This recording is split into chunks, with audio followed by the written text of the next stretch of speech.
Yeah, we on Boss Talk TV. Shout out to E. He the reason you see Charlie Kirk's death. Special report. I'm Tony DeCopel in New York. We are coming on your air because we are about to get an update on something many people are paying attention to: the investigation into the murder, the assassination of Charlie Kirk, that highly influential conservative activist who was gunned down yesterday while he was at an event, holding an event at Utah Valley University. Thousands in attendance. Now, as far as we know, the person who shot him is still at large, but we are hoping to learn more right now. It is about 7:14 a.m. in Utah, very early for a press conference. This could be substantial, so let's listen in. Participating in a student-sponsored event with Turning Point USA. Charlie was shot at that event. He was transported to a local hospital where he later passed. Last night, his body was moved to the state office of the medical examiner. We will continue to facilitate movements to get him home today and with his family. Yesterday, during the investigative process, we located a couple of persons of interest. We interviewed those individuals, and after releasing them and after clearing them of being suspects, they face scrutiny, they face threats. We asked the public to be patient with the investigative process. These individuals were not. Hi, I'm Diane Macedo. Let's get right to breaking news. The FBI is asking for help identifying this man who they are calling a person of interest in the shooting of conservative activist Charlie Kirk. Sources tell ABC News ammunition found with the rifle was engraved with messages about transgender issues and anti-fascist ideology. Meanwhile, President Trump says he plans to speak to Kirk's family. Wow, guys, make sure you like, subscribe to the channel. Man, Charlie Kirk, man, I thought they had found the person who shot him yesterday early. I don't know what's going on. OG, you there? Man, I'm right here, man. This is way, it just shows when it's the white world, they sensationalize it and make it way bigger than it was. They making him, he's the white Martin Luther King now. Wow. Oh, whoa. OG, as again, I told you yesterday, and I've done my research today, and I'm going to let you in on a big thing, man.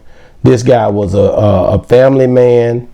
This guy was a guy who basically, he had his opinion, and he was very, matter of fact, and don't get mad at me when I say this, but he was very opinionated like you, just on another Richter scale.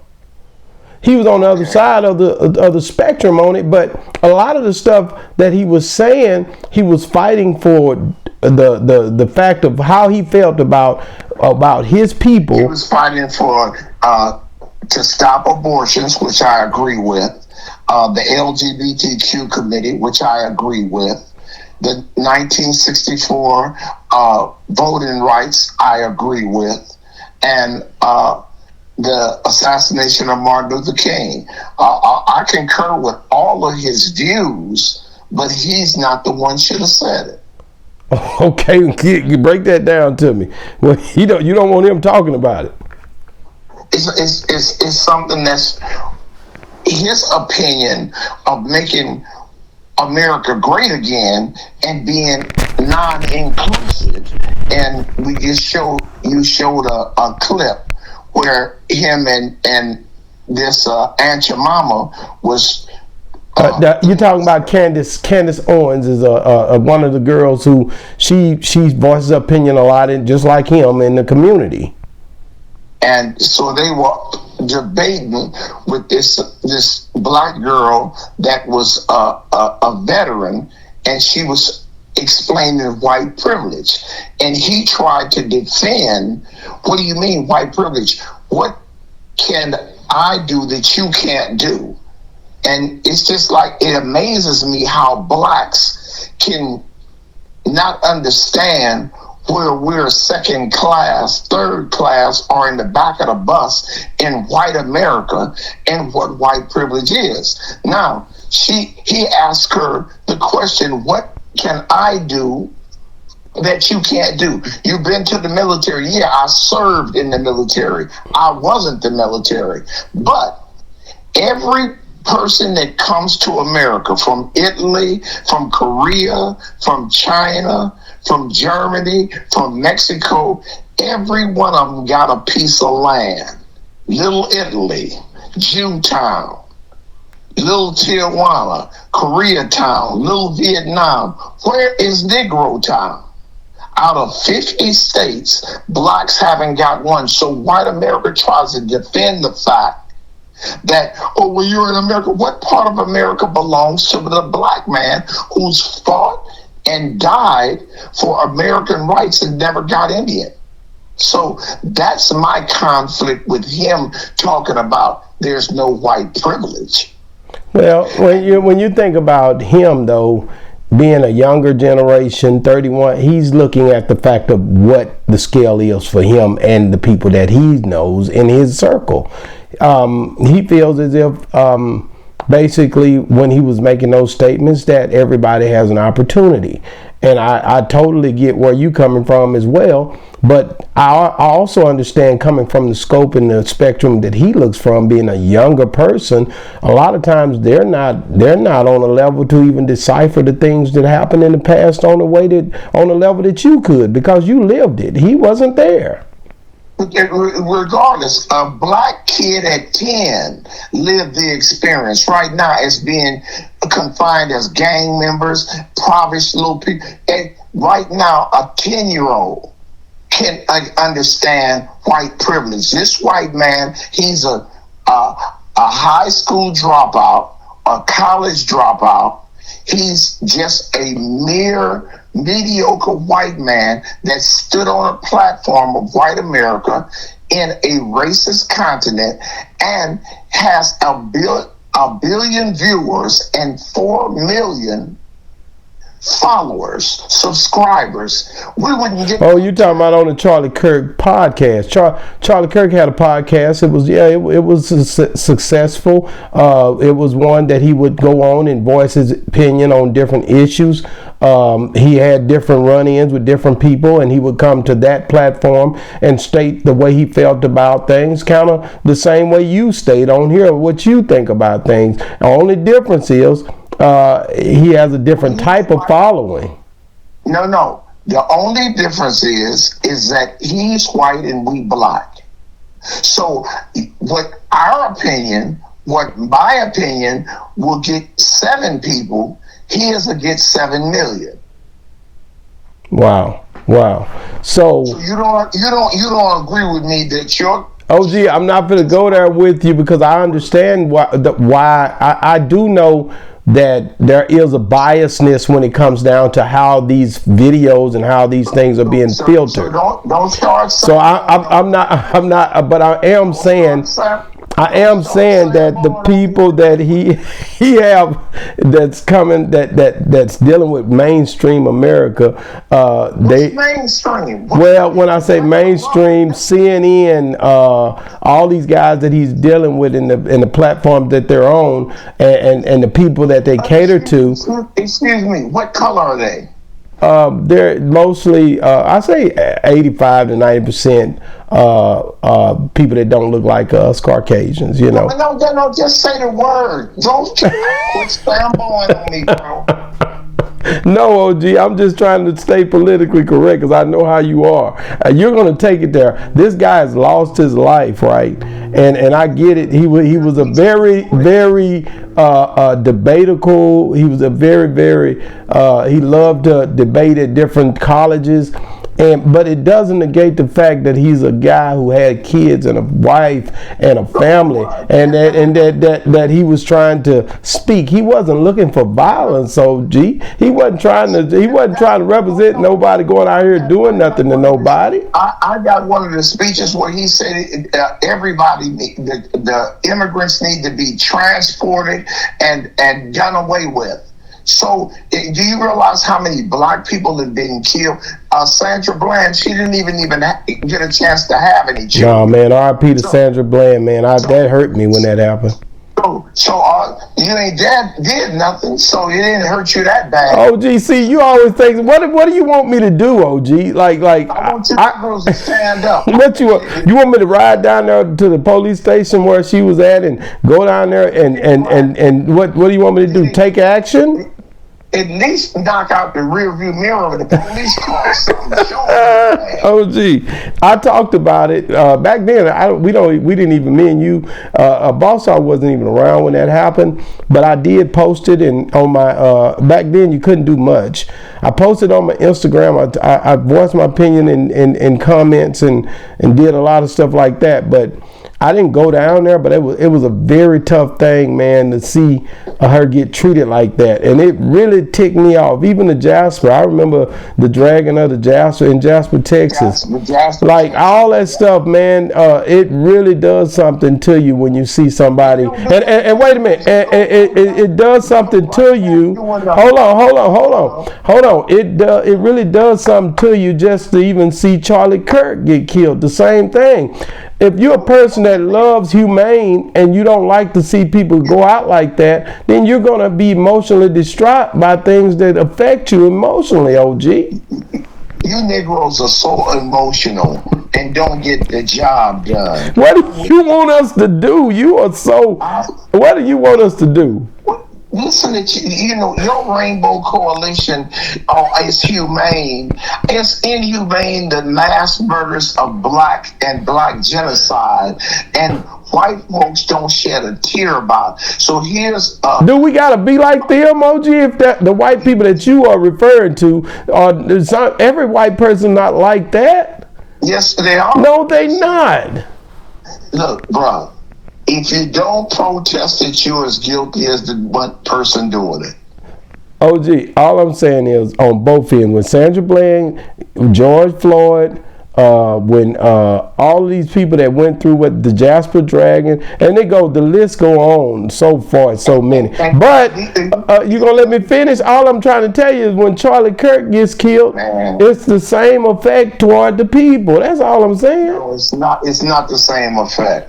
Like Kirk just said himself, if this happened to blacks, when a black, they'll burn down every Wendy's in the city. That's in their neighborhood, and they're burning down. Whites don't burn down. But just like I was just explaining to this guy yesterday, and I was talking about the hypocrisy of America, right? Yeah. Now, if you go buy something in the store, right? They charge you taxes and 10 cents for a bag, right? Right. But if you take an EBT card in there, everything is free because America ain't gonna tax themselves, right? Mm-hmm. So now, what kind of hypocrisy is that you rate me, but you'll save yourself? And you take it like, oh, this just all right. Well, somebody come in with this lady had like $1,200 worth of EBT, bro, and they were just passing her out bags. How many bags you need? Mexican, right? And then when he come to me, you want to get a bag? I said, I'm not paying for. Oh no, they 10 cents. She got 30 bags, and she got an EBT card. Well, motherfucker better act like I've been had an EBT card all my life. I'm taking this bag and the hell with you.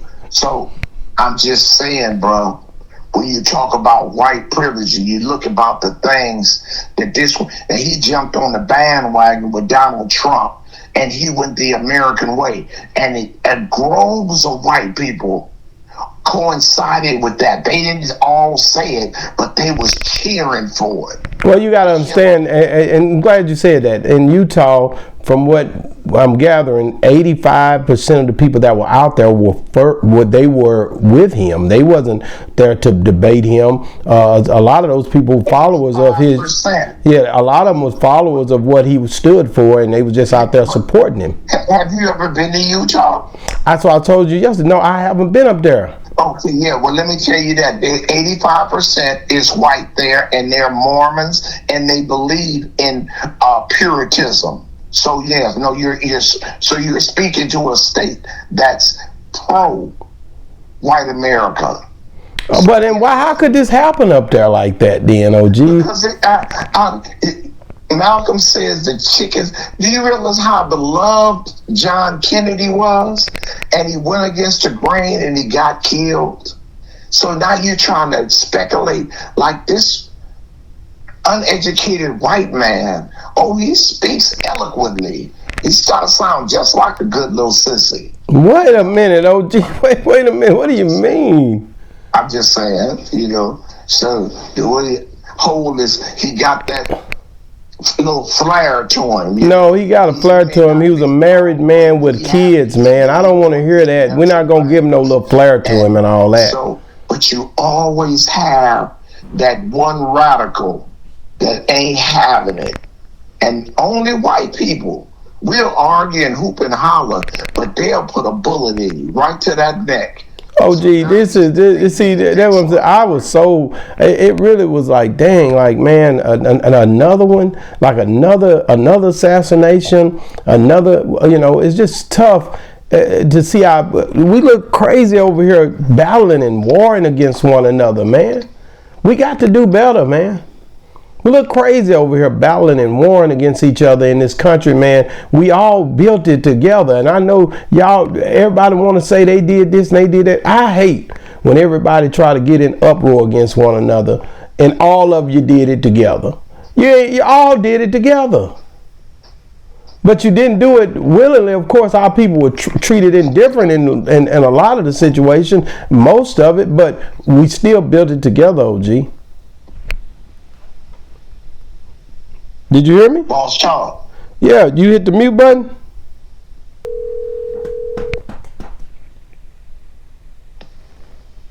What happened? I could hear you. You couldn't hear me. At all. And I could hear you just fine. And I was just, boy, I went in on you too. Boy, I went in because you wouldn't say nothing either. You let me talk. Boy, I went in. I was talking about how basically when you look at the way we are in America, man, and how we all built it together, and that we didn't do it. Wait a minute, we didn't do it. We built it together, even though we were treated indifferently. We still all was a part of doing it together, man. And I think that's the part where everybody keeps messing up. And I was saying it, and you didn't say nothing because you couldn't hear me, boy. And I was going in, and I thought I was doing my thing. And next thing you know, you say, "Boss talk." I'm like, what? You didn't get to hear how I went down through there? You went down through it. Oh, shit. You paid your own private road, huh? Yeah, I thought I was really doing it, and you just was so amazed you didn't say nothing. But your phone had messed up. You didn't put me on me. Oh, no, I didn't, OG. But this nigga right.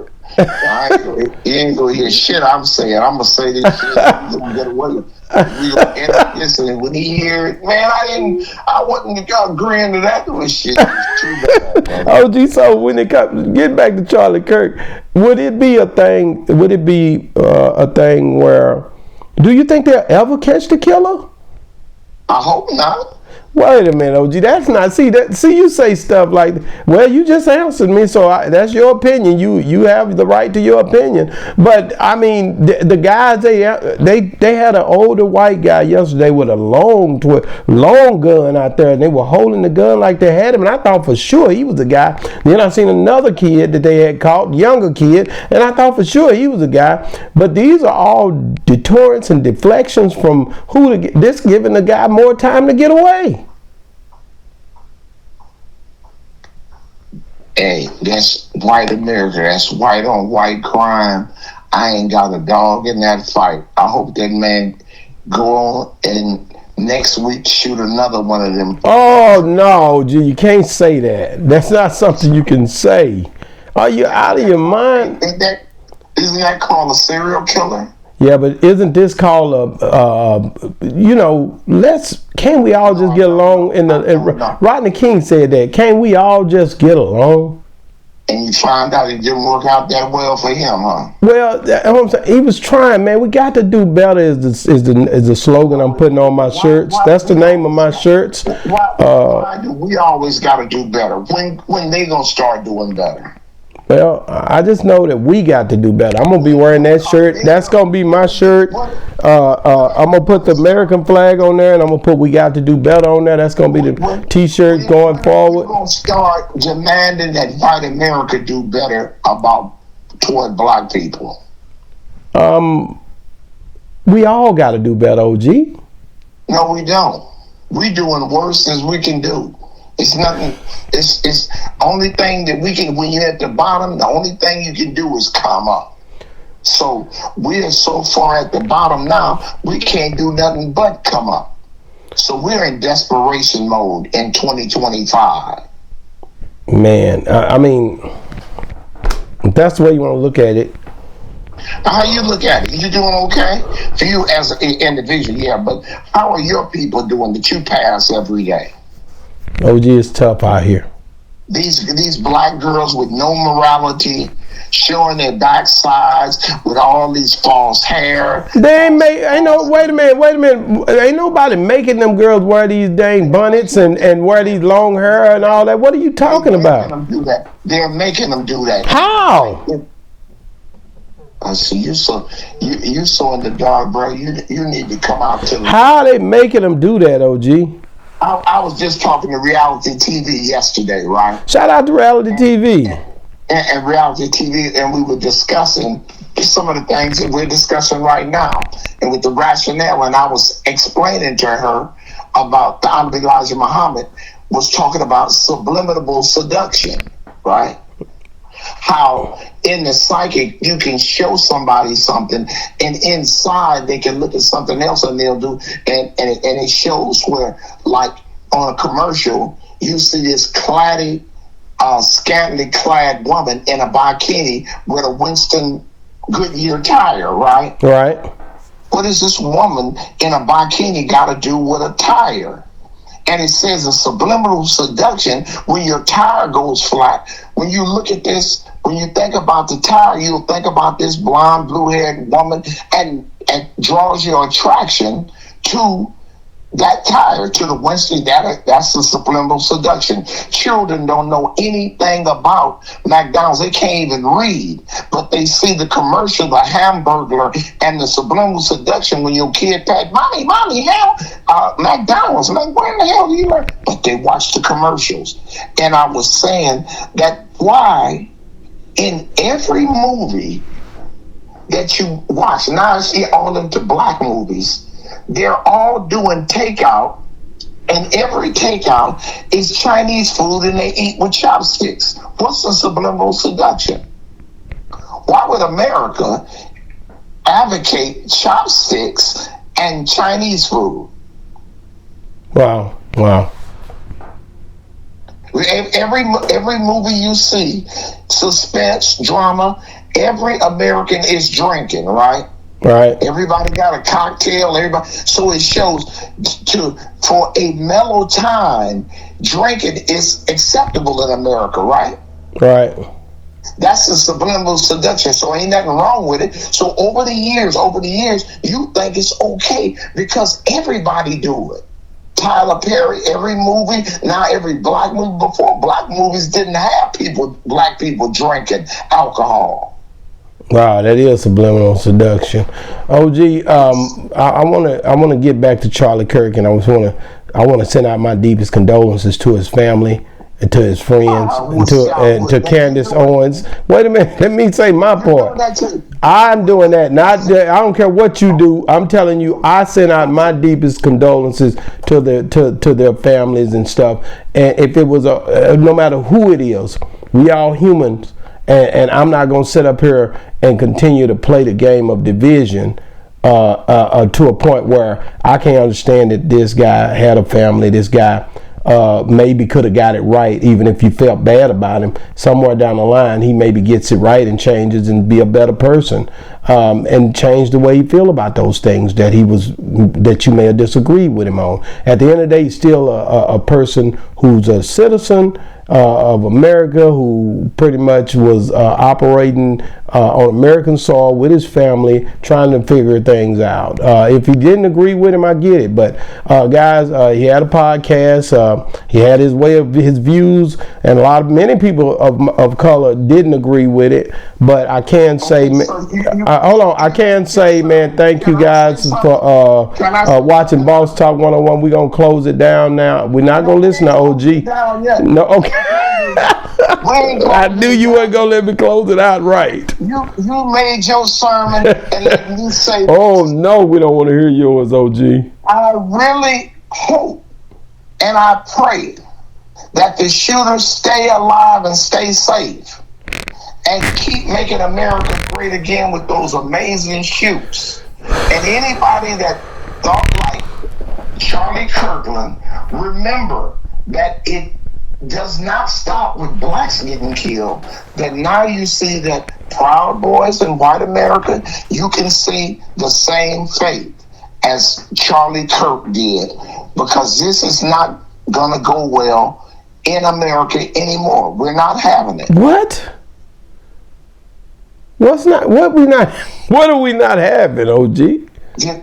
Sign, like, you know, they say Charlie Kirk is out of Chicago, Illinois, and we was in Illinois one time with Minister Farrakhan in the snow. No, we was that. See, that wasn't Illinois. That was Detroit, Michigan, and these white abolitionists came and killed Farrakhan, and one of the white men had a flag.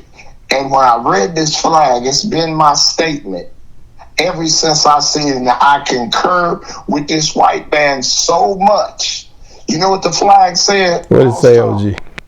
Kill them all and let God sort them out. Oh my goodness, this is wild, man. And like I said, I say that with earnesty.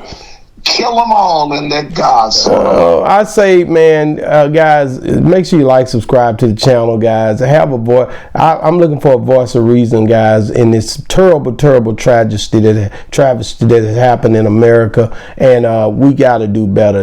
You know, that's my final statement, man. We got to do better, guys. Make sure you like, subscribe to the channel, and make sure you guys, if you agree with OG statements, it was real crazy today, but if you know, mine was a reasonable parallel for America. You know. OG, let me finish it out, OG. Man, listen, guys, make sure you like, subscribe, download the app. Guys, get that app, man. Rock out with us. We got a lot of great stuff coming for y'all. Me, OG, Miss Jamaica, the whole team, man. Reality TV, Money Moses. You guys are about to get a treat, man. This is the last, almost the last quarter of the year coming up, guys. Get ready, stay tuned, man. And yeah, get ready, man. Pull out them coats, man. Let's layer up. It's getting ready to fall. Holiday hoodies is coming out. Y'all better be ready, man. The holiday hoodies ain't nothing gonna be like them. You gotta get them. You gotta go on the app to get them, though. Holiday hoodies is coming. Boss Talk 101 reviews. Yeah, we on Boss Talk TV. Shout out to E. He the reason you see me.